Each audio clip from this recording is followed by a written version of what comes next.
Sa wakas nga ay natuloy na rin yung matagal na naming pinaplano na gala ni Bebe Girl. Dito nga, pupuntahan natin ang mga naggagandahang pasyalan dito sa Mindanao. Madaling araw pa nga lang ay napagpasyahan na namin ni Bebe Girl na pumunta dito sa airport. Alanganing oras na rin kasi yung flight na nakuha namin kaya dito na rin kami magdi-dinner at magpapahinga. Babiyahe nga lang pala tayo dito ng 1 oras from Manila papuntang Cagayan de Oro. Grabe nga mga chong, tignan nyo naman yung city lights, diba? Napakaganda. Makalipas nga lang mga chong ng 1 oras ay nandito na rin kami sa airport ng Cagayan de Oro o mas kilala sa tawag na CDO. Dito nga ang bati sa iyo ay maayong pag-abot. Dahil umaga na kami dumating dito sa airport ay napagpasyahan na namin maghanap ng makakainan. Sabi ko nga dito kay kuyang driver, dalhin niya kami dun sa pinakamasarap at authentic na kainan. Isa nga sa mga pagkain na dinarayo dito ay yung tinatawag nila na RM. Yung RM mga chong ay kilala sa atin sa tawag na soup number 5.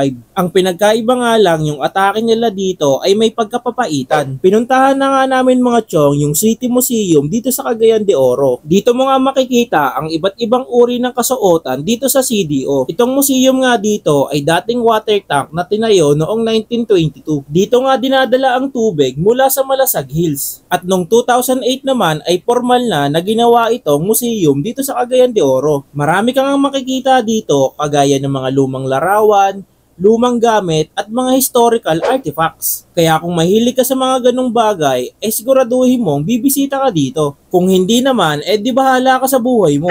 Nga pala mga chong, bago ko makalimutan, pag pumunta ka pala dito, sa harapan nito ay maraming mga nagtitinda ng pagkain. I highly recommend na subukan nyo yung proven nila dito dahil yung proven nila dito mga chong ay ibang-iba yung lasa dito sa nakakain natin sa Metro Manila. Sobrang crispy at sobrang lambot ng pagkakagawa nila dito. Tapos meron siyang lasa na hindi ko talaga nalalasaan sa mga proven dito sa Metro Manila. Di ko nga alam kung dahil lang ba to sa ketchup na nilagay ko kaya iba yung lasa eh. Pero mga chong, ang sarap talaga. Hindi nga lang yun yung kinain ko eh. Tinikman ko na nga rin dito yung hotdog nila, lumpiang Shanghai, at saka yung chicken hotdog nila. Mga chong, napaka-solid, napakasarap. Pag bumalik ako dito, kakain ulit ako dito. Meron din pala ditong nagtitinda ng chicken pastil. Sabi nga dito mo nga lang daw matitikman ang authentic na chicken pastil.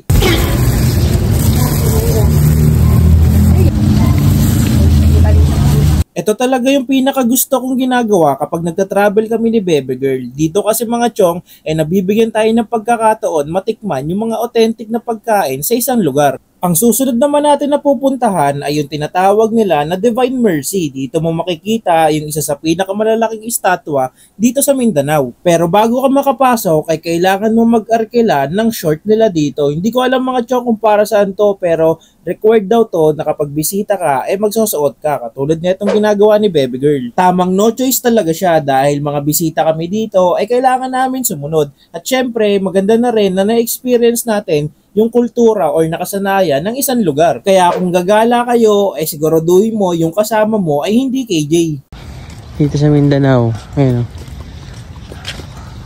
Pag doon sa Batangas, may Monte Maria. Dito, meron naman sila dito malaking statwa.